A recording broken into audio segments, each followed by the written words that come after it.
Like کریں، subscribe کیجیے، bell icon کو دبائیں تاکہ ہماری ویڈیو سب سے پہلے آپ کے پاس پہنچ سکے۔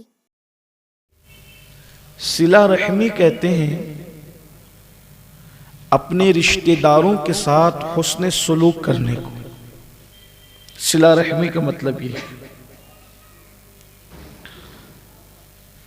رشتہ داروں میں آج والدین کا ذکر نہیں کروں گا، کیونکہ اکثر و بیشتر ہم والدین پر گفتگو کرتے اور سنتے رہتے ہیں۔ ان کے سوا اور جو لوگ ہیں جیسے کہ بھائی ہے، بہن ہے، بیوی ہے، بچے ہیں، وقت میں جتنی گنجائش ہوگی ہم اس پر گفتگو کریں۔ صلہ رحمی کیا ہے؟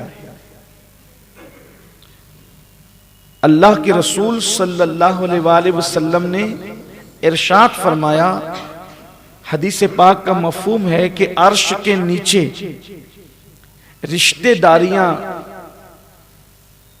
جو ہے وہ لٹکی ہوئی ہے مثل جھومر کی۔ جیسے ہمارے چھتوں میں جھومر لگے ہوتے ہیں، بلا تمثیل ایسے رشتہ داریاں عرش کے نیچے قندیل اور جھومر کی شکل میں لٹکی ہوئی ہے، اور وہ رشتہ داریاں اللہ سے عرض کرتی ہے، عرضیاں پیش کرتی ہے کہ اے اللہ جو مجھے جوڑے تو اس کو جوڑ، اور جو مجھے توڑے تو اس کو اپنی رحمت سے دور فرما دے۔ تو وہ رشتہ داروں کی یا رشتے کی وہ دعائیں، وہ صلہ رحمی کی وہ دعائیں اللہ تبارک و تعالی رد نہیں فرماتا، اور اللہ تبارک و تعالی ارشاد فرماتا ہے کہ مجھے اپنی عزت و جلال کی قسم جو رشتوں کو جوڑے گا میں اس کو اپنی رحمت سے جوڑوں گا، اور جو رشتوں کو توڑے گا میں اس کو اپنی رحمت سے دور کر دوں گا۔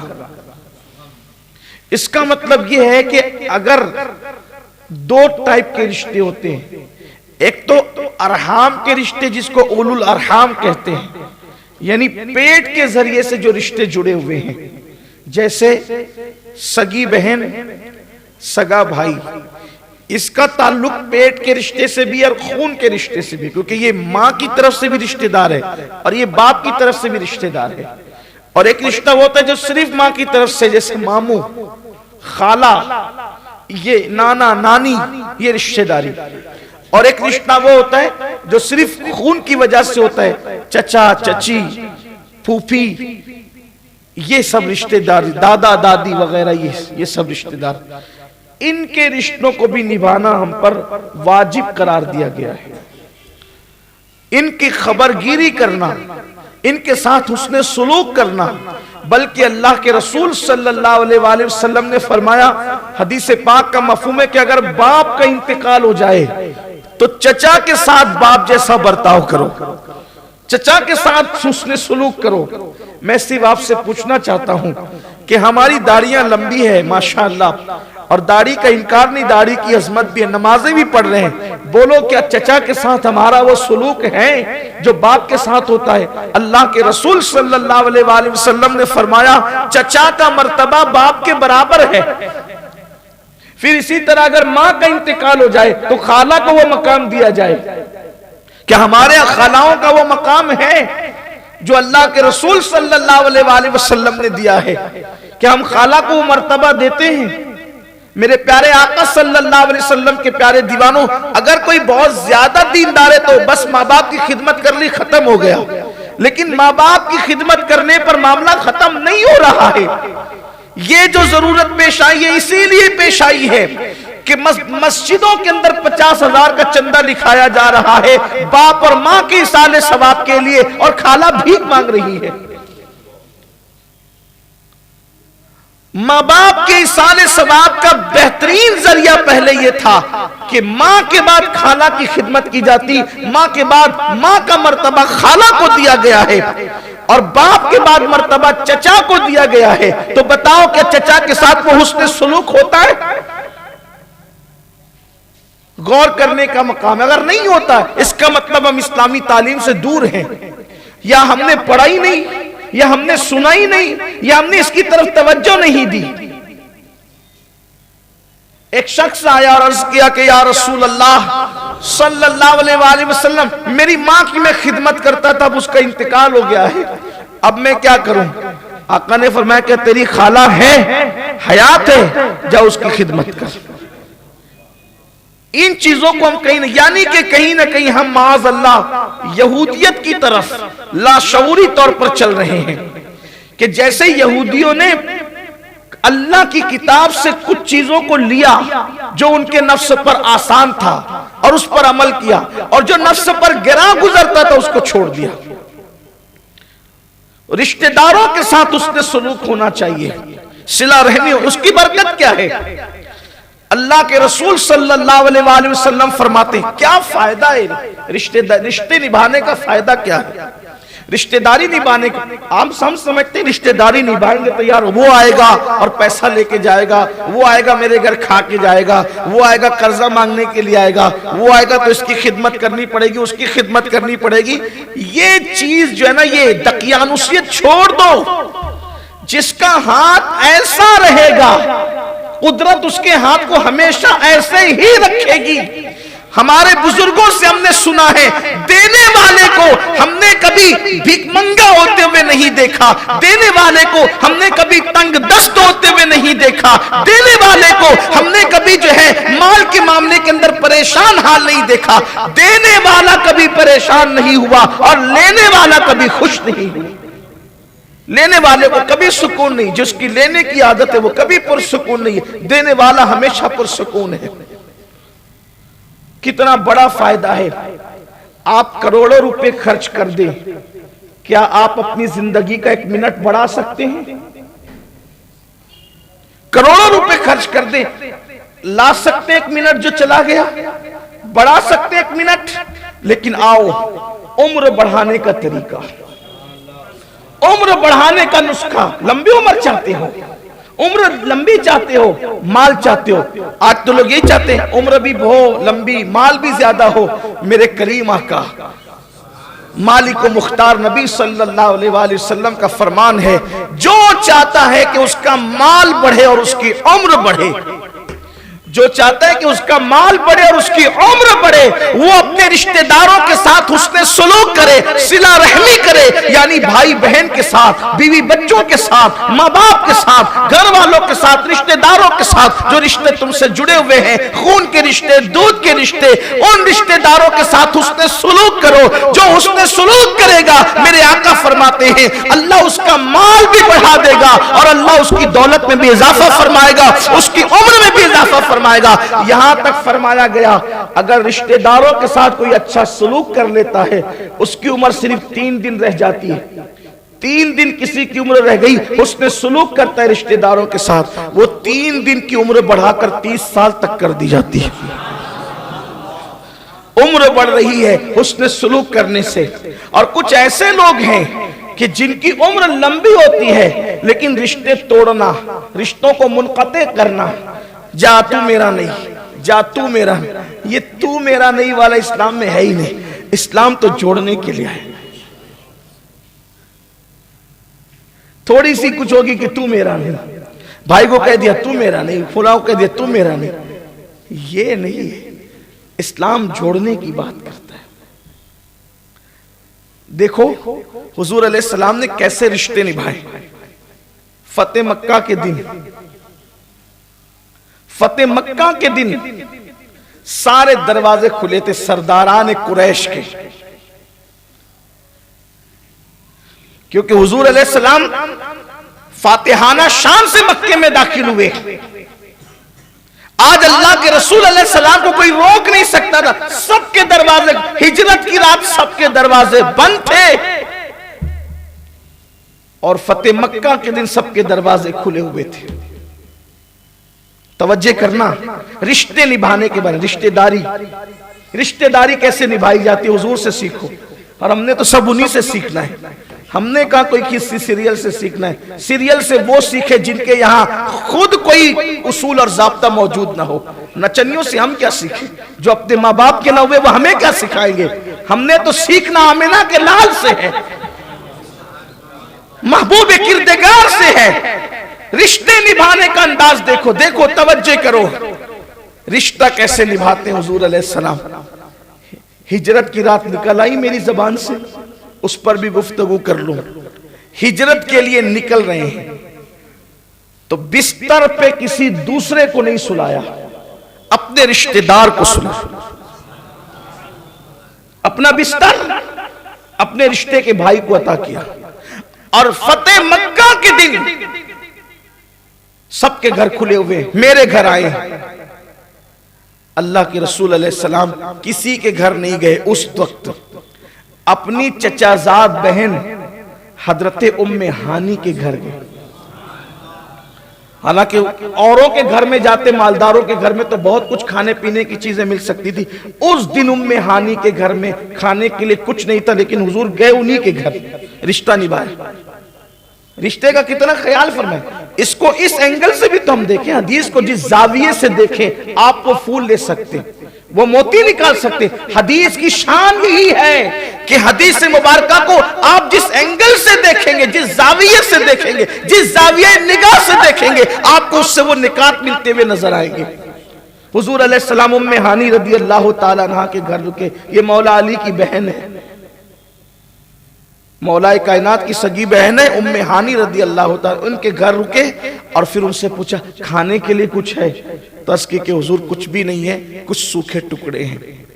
اور کہا وہی لے آؤ. اور فاتح مکہ نے اس دن جو وہ سوکھے ٹکڑے چبا کر کے کھائے, لیکن اپنے رشتہ داروں کے یہاں رکنا پسند فرمایا.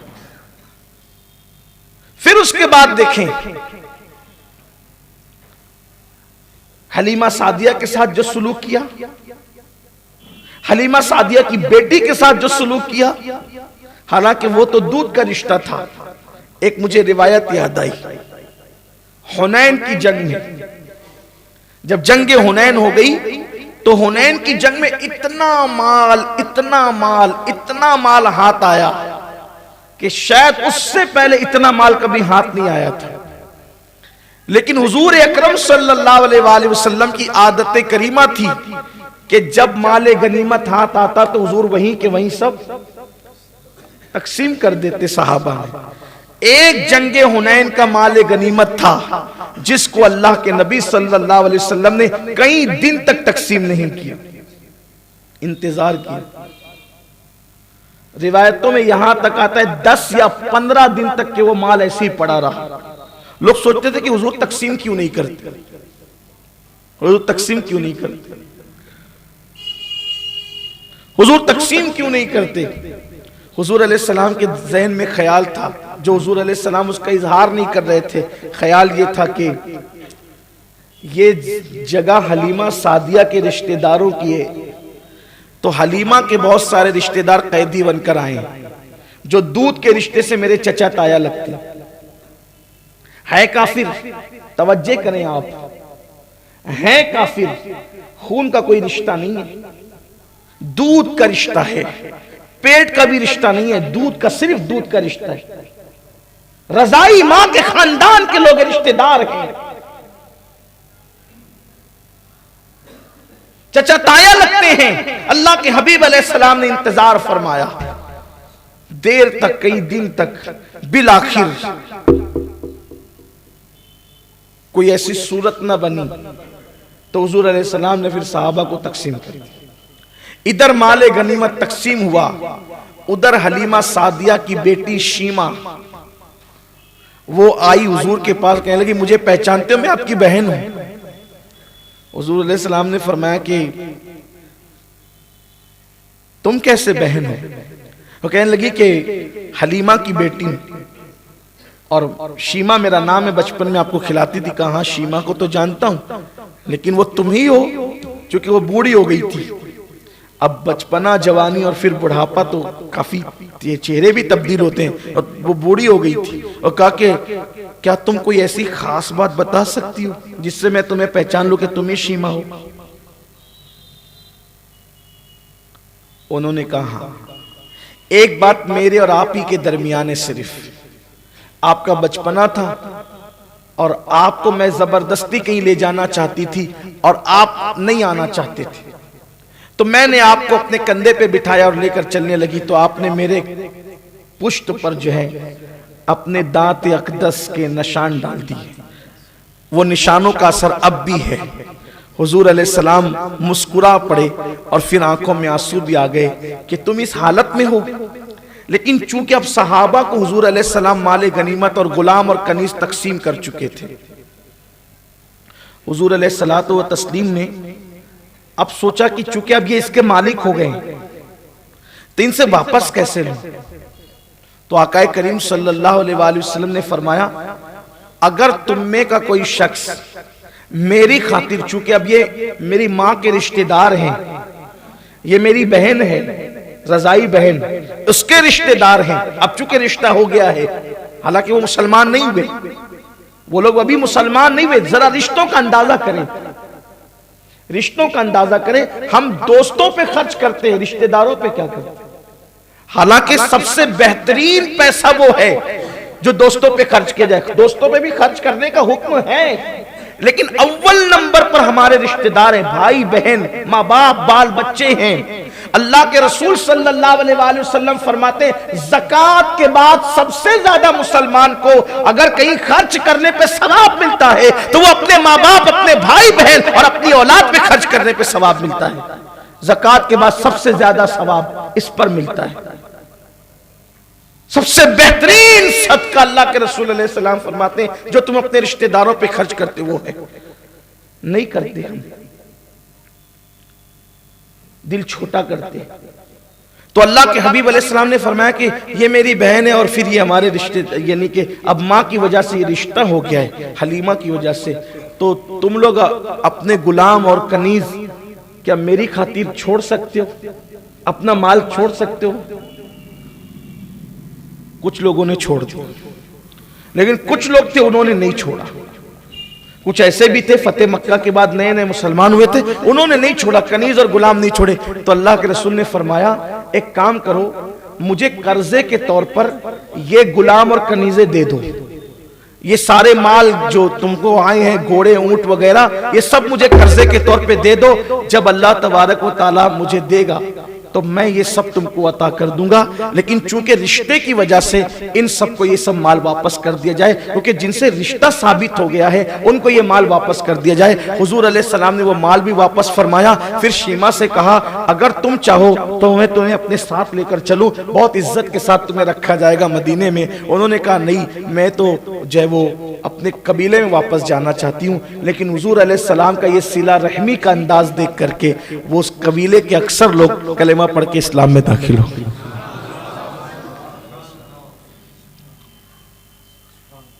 کہیں نہ کہیں ہم دین سے دور ہوتے، کچھ چیزوں کو لے رہے ہیں، اور اس کا صلہ کیا ہے؟ رشتوں کو نبھانے کا صلہ کیا ہے؟ اللہ کے رسول صلی اللہ علیہ وآلہ وسلم فرماتے ہیں میں نے جنت میں محل دیکھے، جنت میں محلات دیکھے، سونے کے، موتی کے، یاقوت کے، زبرجد کے. غیب دا نبی صلی اللہ علیہ وآلہ وسلم فرما رہے ہیں میں نے سونے کے، یاقوت کے، موتی کے، زبرجد کے محل دیکھے، اور ان محل کا حال یہ تھا کہ اندر سے باہر کا منظر نظر آتا تھا اور باہر سے اندر کے نظارے نظر آتے تھے. وہ خوبصورت مکانات جب میں نے دیکھے تو میں نے جبریل سے پوچھا اے جبریل یہ کس کے لیے ہے؟ عرض کیا یا رسول اللہ صلی اللہ علیہ وآلہ وسلم یہ آپ کی اس امت کے لیے، ان امتیوں کے لیے ہے جو لوگ صلہ رحمی کرتے ہیں، ایک دوسرے کے ساتھ رشتہ نبھاتے، رشتوں کو نبھانے کی کوشش کرتے ہیں اور پھر سلام کو عام کرتے ہیں. رشتہ نبھاتے، سلام کو عام کرتے ہیں. اللہ اکبر. کمنٹ شیئر ضرور کریے.